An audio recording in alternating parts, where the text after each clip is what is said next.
Hey, this is Steve, Nashville, Tennessee, and you're listening to Count It Off. Welcome to Count It Off with your host, Jeff Dayton, where we explore the world of music through the eyes of some fascinating guests. So, get tuned up and let's count it off.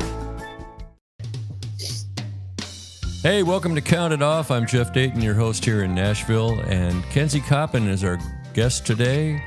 I'm just getting to know her, and I discovered her music online, and she was kind enough to say she'd love to get on the podcast with us. So here's what I know about her so far. Kensie Coppin is a powerhouse singer and songwriter hailing from Texas, whose dynamic career began early with performances at the Grand Ole Opry at just 11 and 12 years old.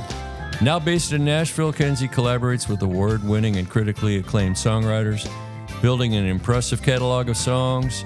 Recently, she celebrated a major milestone. She had a number one hit on 3 Texas charts for 3 consecutive weeks by an artist named Ken Fo. In 22, she earned the prestigious CMA Texas Artist of the Year Award. That's pretty darn cool. She's been co-writing with a lot of great people, and I can't wait to talk to her. So say hello to Kensie. Hi, Kensie. Howdy, everybody. Thank you for having me on the show today. I'm doing all right. Yeah, well, you sound great. I'm really excited to share your music with folks and to get to know you a little better. So you were only... I appreciate that. Oh, yeah, absolutely. My pleasure. How in the heck did you end up on the Opry at 11 and 12 years old? Let's start with that. So I started singing in dance halls and Opries and things around the age of 8 in Texas. That's where I started performing with jam bands. And one of the bands that got me up with them was 2 Tons of Steel. They're a rockabilly, the swing band down there. And I started singing at Green Hall with them, and people just loved it. Well, they got invited to the Opry Plaza party and invited me to come sing a couple songs with them on the Plaza. And when I did, the general manager at the time, Pete Fisher, I was told to come out and hear this little girl sing. So he came out and listened to me. And when I got off the stage, he approached me and my parents and said, "Wow, you have a great voice. That was beautiful. How would you like big stage tonight?" Oh, I you're almost kidding. passed out. Oh, no kidding. I don't know if anything like that happens anymore. And Pete Fisher is a salt of the earth. He really did a really beautiful thing for me that day. So then they invited me back the following year to do my own 90-minute set with the band on the Plaza parties, and then do the Opry that night again. And it was one of the biggest things that I've done, and my favorite thing I've done so far. And I'm just praying that I can get back on that Opry stage someday. Well, that's just tremendous. And what a gift he gave you. I've met Pete several times, and great guy, and obviously saw something special in you. And I'm going to tell folks here, too, that I didn't know anything about Kensie until I've been surfing through the internet for this show that I like to interview people. And I've had new people, experienced people, retired people, all sorts of gigs, guitar techs, case builders, radio DJs, you name it, and a lot of famous musicians. And I ran across a song called Texas in Me, and I don't know what my search parameter was, but I really liked it. And so are you cool? I'm going to play a little of that for folks and give you a quick taste of what I would love that. Kensie Coppin's all that about. That went number 1 this year on Texas radio. So I'm celebrating my second number 1. All right, go girl, here we go.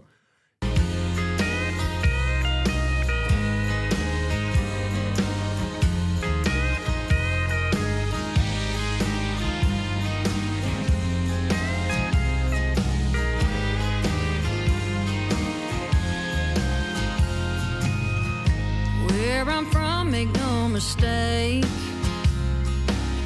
runs in my blood from the cradle to the grave. I'm as tough as a rattlesnake. God bless your heart, but I don't play games. Mama's strength and daddy's pride both taught me how to love, both taught me how to fight.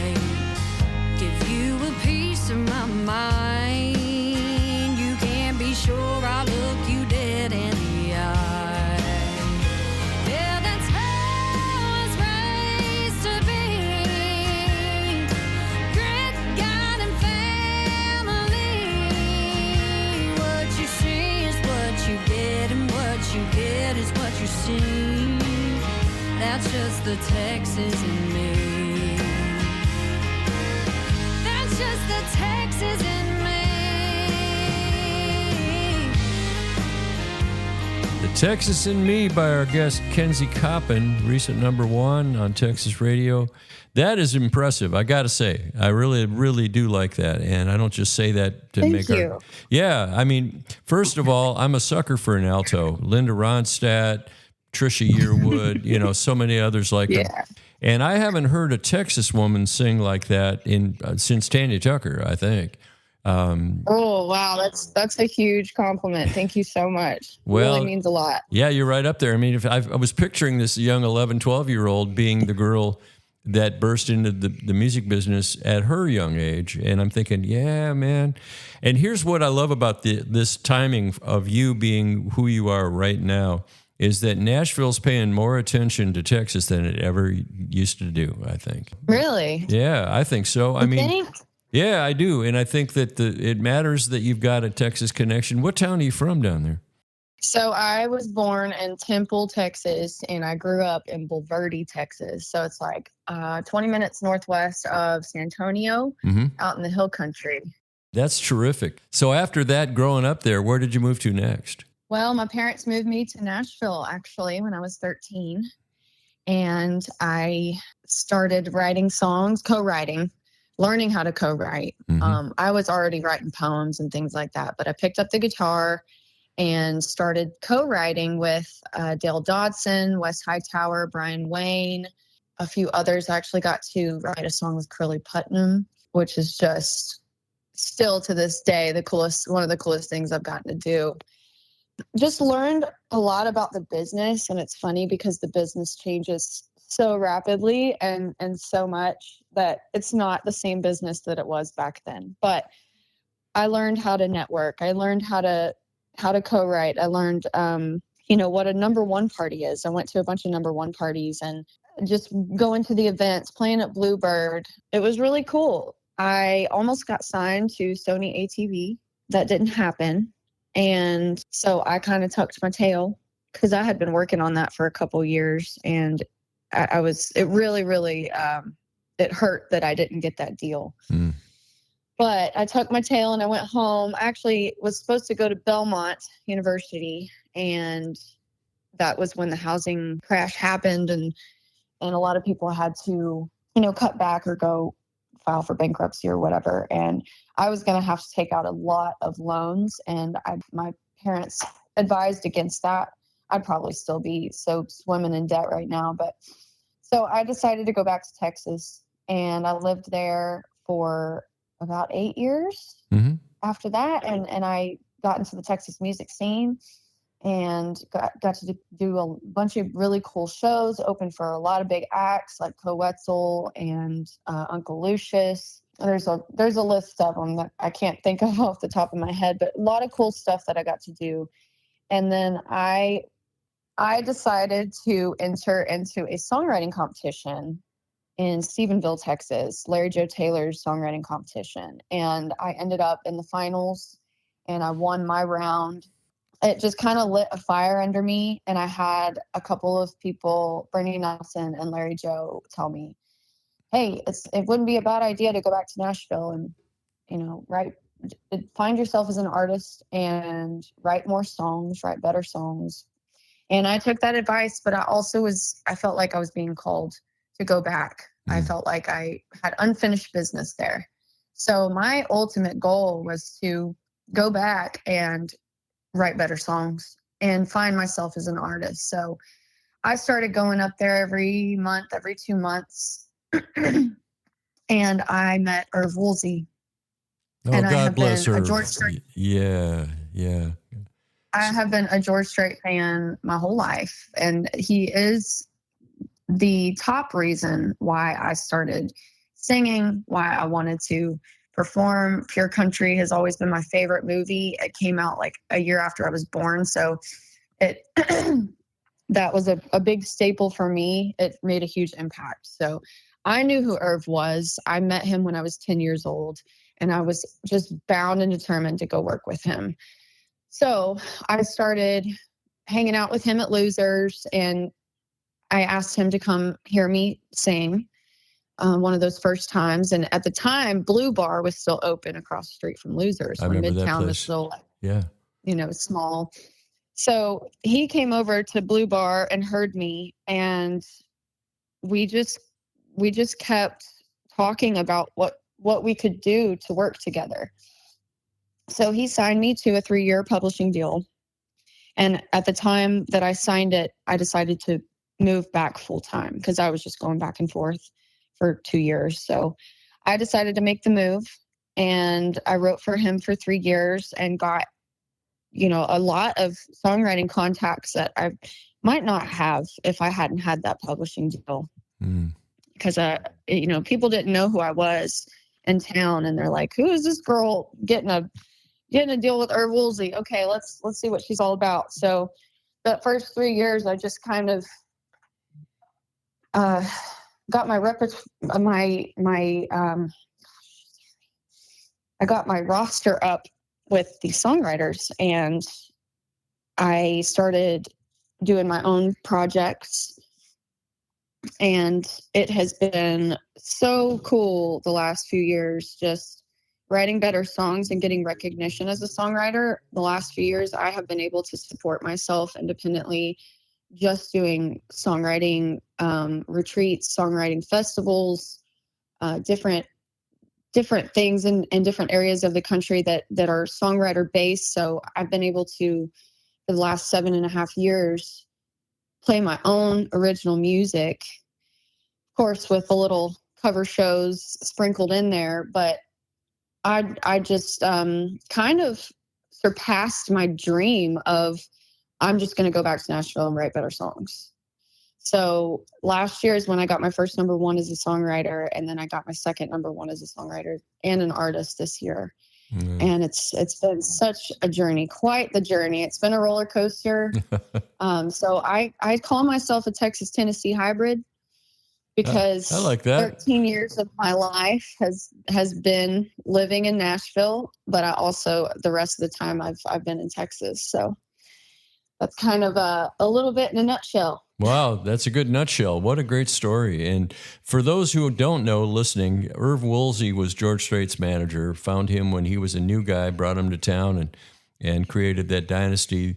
And you mentioned Wes Hightower, who is the guy that's been singing harmony with George on the records and the live shows for, 30 years, 35 years, something like that? Yeah. Yes. At one point, he was the number one harmony singer in Nashville. He's on probably every favorite record of yours.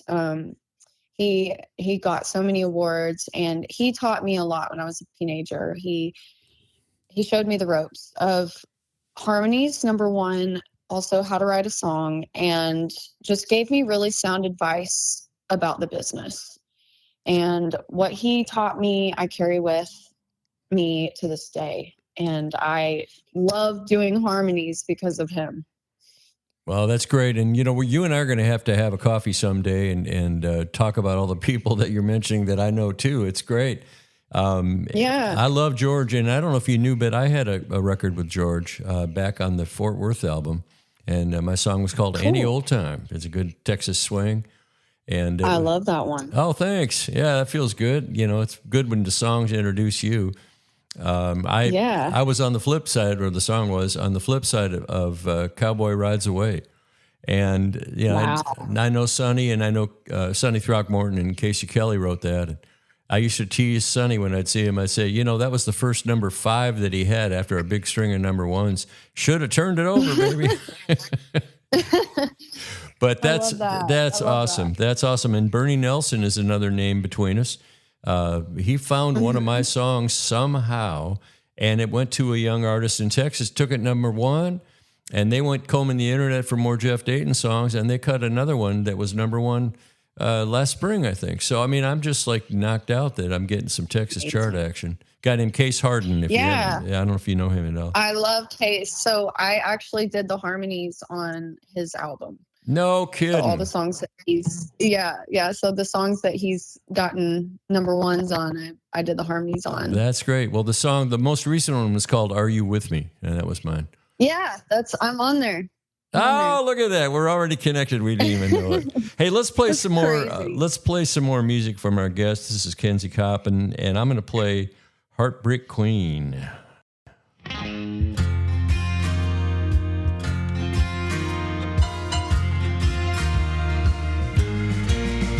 on my frisky two-step and shiny cowboy boots. Going out tonight just to do what I do. Drop a few hey-y'alls, drop a few jaws on the floor. Yeah. Gonna shoot 'em all a smile as they get in line. It's the same little game every Friday night. I need a smooth talking, long-necked cowboy to spin me round. Find me at the bar on my throne and my Stetson crown. And if you think I'll ever settle down, I won't, 'cause I'm the heartbreak queen of the honky-tonk. Check it out, you guys. Man, is that powerful stuff. And I'm flashing on all the women in country music who have had a regional thing, like Gretchen Wilson, like Lainey Wilson, all the Wilsons, Ann Wilson, I don't know. And you've got a Texas thing going on, and I know you're going to just break through big time soon. And I'm already That means rooting a for lot. you. Thank you so much. It's been such a long journey. And at this point, sometimes it's like, I might never break through where I want to break through, but I am still hopeful and prayerful that it will happen. I just keep working hard and try to write better songs each time. Well, prayerful is the key. I mean, I'm with you there. Let me ask a question about the young hopefuls that are listening to this show. Somebody might be saying, well, I've got a daughter that sings, or what should we do? When you've got a talented kid in the family, let's say, and they want to come to Nashville, and the course you took, what advice could you give a young gal who's like 11 or 12 years old as you were? What would you offer her? Well, I would say stick close to your support system. If your parents are supporting you and that they're all in on that, stick close to them. Make sure that you are protected in that way. But I would say go to the Bluebird. Like if they're going to Nashville, go to the Bluebird. You can sign up. I think it was Sundays or Mondays. I can't remember now what it was when I was young, but you can sign up and do like an open mic night there. Find open mic nights like the Commodore. I think is all ages. There's a few options for all ages. What my parents did was took me to Broadway. This was when Broadway was still just the original Broadway, where all the big bars now, the newer bars were souvenir shops and boot shops. And so Upper Broadway was the main part. So we went early afternoon, like, when the bars open at 11. And I would ask the band if I could get up and sing. So I got to get up on Rippy stage, second fiddle, Good for you. Legends, Tootsies, all the staples there. And I think that you could still do that. It's a little different now. Roberts is a good one. Also, if there's any meetings that you can take, anyone that would be interested in meeting with you, just to get feedback on what you're doing and get some advice, I would recommend that. But I think the place it's at is open mics and just going around to any shows that you can and learning from those artists. It doesn't matter how old they are. Go to songwriters rounds and, the bigger songwriters out there, if you can go to those at Bluebird or Listening Room or any other place that hosts bigger songwriters, you can learn a lot by doing that. And I spent a lot of time at Sony because I met with Herky Williams. Oh, yeah. Yeah, Herky. I met with him at ASCAP. He listened to my stuff. I've always been very country, and he said, I know exactly who to call. He is so country, and I think that he would take you under his wing. So he picked up the phone and called Dale Dotson. Dale took a meeting with me, and Dale took me under his wing for a couple of years and showed me the ropes on co-writing and showed me tons of songs in the Sony catalog that, old country, and it was really special. So if there's anyone that you can meet with at a PRO or I don't know how it works today, but they might be able to point you in a direction. And really, at that age, it's all about learning. I was bound and determined at that age to become a superstar as a child. Mm-hmm. And I am glad that did not come to fruition, because I don't think I would be able to handle it at that age. But learning, I think, is the important thing at that age. So doing whatever you can to learn the business and learn how it all works is my best advice. Well, that's good advice. And I love what you said about ASCAP, because those guys at least used to be the kind of place that would pick up the phone for you, even if you weren't an ASCAP writer.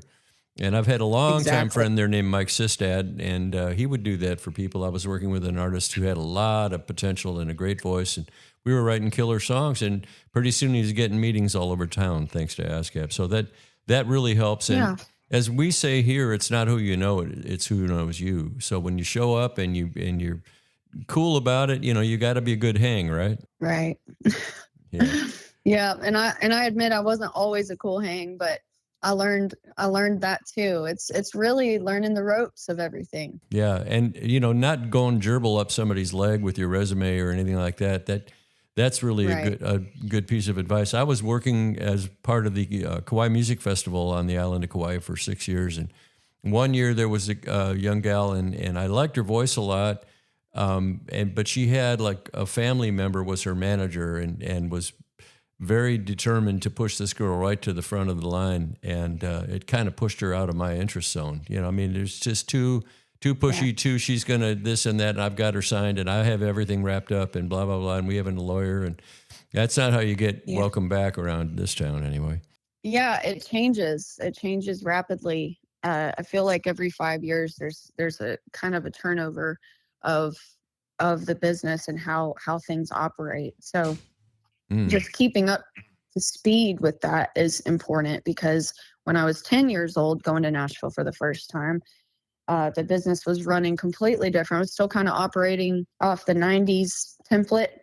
And, 5 years later, Taylor Swift hits and the business completely changed. Mm-hmm. And then when I came back, 10 years later or whatever it was completely different then. And then, streaming happened, and you're having to relearn all the time.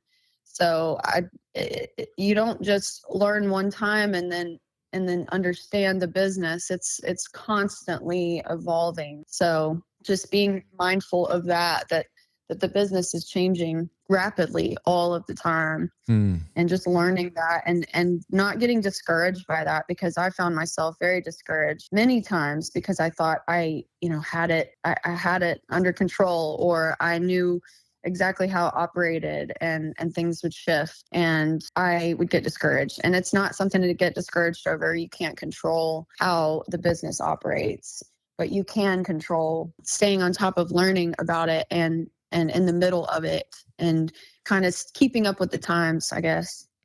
I'm hearing a lot of perspective and a lot of growth and a lot of wisdom in what you just said.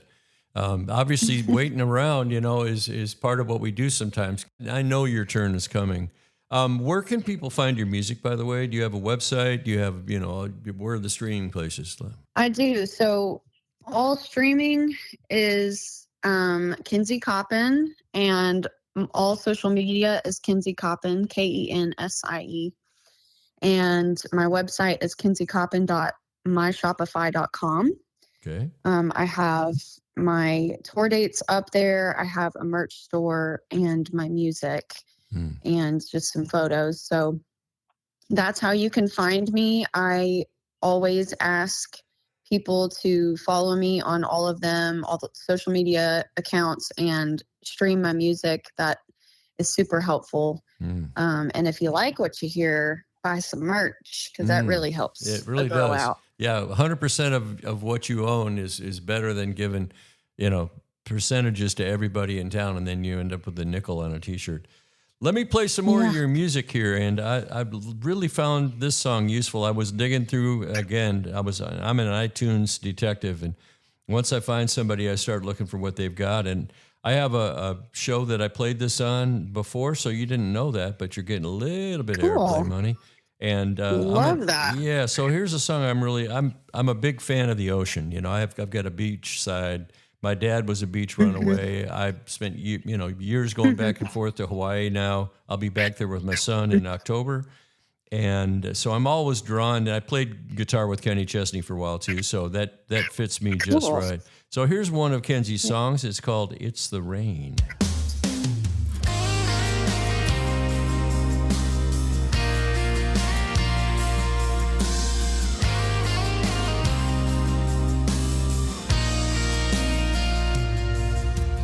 We all start the journey with nothing to our name. We're all the same. Everybody's searching for a better way, a faster train. So we trade our roots for wings, head out reckless, no direction.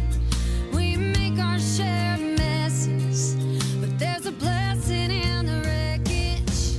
It's the storm before the calm, the weight that makes you strong. It's the lesson you never knew you didn't know. It's the fall before the flight, the dark before the light. It's the red-eye drive before you make it home. It's the rain that makes you grow. It's the rain that makes you grow.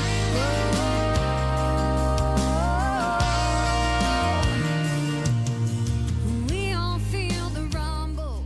I love that, Kensie. That's really good. And I'm digging the production Thank you. you've got too. Those are all Nashville tracks, right? Yes. Yeah. It Yes. sounded like Jimmy Carter so- on bass on that one, by the way. I don't know if it was him. That is a Nashville production. The first two songs actually I recorded at Fame Records in Muscle Shoals Oh, yeah. and signed my very first record deal, and it's actually like an old school record deal of it's just for the record. So that is very exciting. So I work a lot here in Muscle Shoals with Fame and Rodney Hall. We are a team, and it's been so great. And I think it's kind of ironic and funny that my first record deal I signed was not in Nashville, Mm-hmm. but my dreams are still Nashville to get with the majors. It'll happen. It'll happen. I'm looking at a picture of you that I pulled for your little profile on my iTunes now. You've got your own little channel. And I encourage you guys to go out and find Kensie's music. Another song I recommend is called Blaze the Trail. And we're not going to have time for that today, but I have thoroughly enjoyed talking to you today. And I love your perseverance. I love your determination. You've got drive. You're smart. And you've been through a little bit. You know, I think sometimes you got to get through a little to get to the next point.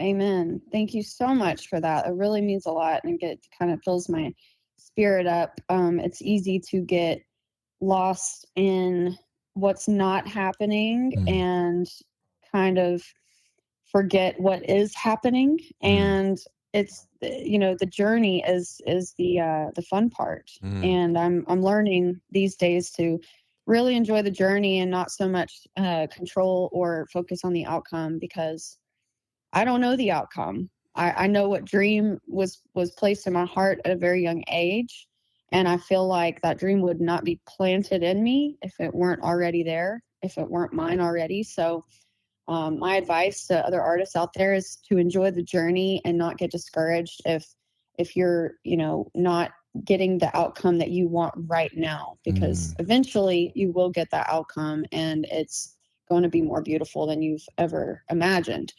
So your kind words really mean a lot to me, and I thank you so much for finding me and asking me on.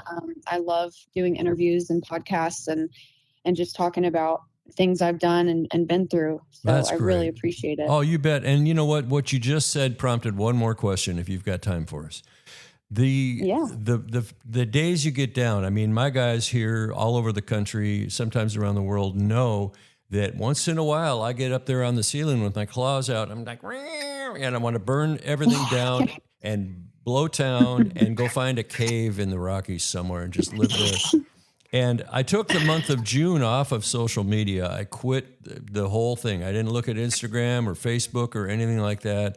And I don't twit and I don't tick. And I had, it was a refreshing break. And I put away the iPad, which is my nighttime nighty-night electronic pacifier. And I just started doing things differently. And I know that especially if you were an insecure young person, that Instagram and TikTok and all the comparisons would drag you down big time. Have you been through that? Oh my gosh, that has been such a struggle, especially since 2020 when we all kind of had to turn to the internet and social media to feel connected. I did a 3-day fast recently. I think it was last month from social media. And I wish I could do a lot longer. I would love to just be able to delete all my accounts and just be present in the moment. Because of that exact thing that you said, it's the comparison. And every time I open up my social media, I'm seeing what everybody else is doing. And then I get into comparison mode in my mind. And it's so unhealthy because that's their journey and this is my journey. And I definitely can tell it makes my depression worse. It makes my anxiety worse when I'm focused in on what everybody else is doing because I get down on myself. So I totally understand that. And I often want to just go and disappear somewhere, run away into the woods. But honestly, it would probably be 2 weeks of that and I'd be right back to it. Coming be bored of catching trout for a living. Yeah, right. Yeah. And thankfully, one of my friends, Jason Carson, a wonderful singer, he was one of the stars on Disney's Mouse Club back in the early 90s. And he just a great guy. And he said, Jeff, your work here is not done yet. You've got stuff to do. You can't be just blowing town because you didn't get enough ketchup with your burger. It's And the other thing I say, and this is more about me than anything, but I had to quit the results committee and get on the footwork committee. So that's what I do. Exactly. I put I put a foot in front of the other and just keep doing the deal. And I'm having such a good life and I love it. And I love the fact that I'm still meeting people that are as exciting to meet as anybody ever. And I'm really grateful for you, Kensie. And so thank you. I appreciate your thanks. Folks, check her out, Kensie Coppin. You can catch her all over social media. It's KenSieCoppin.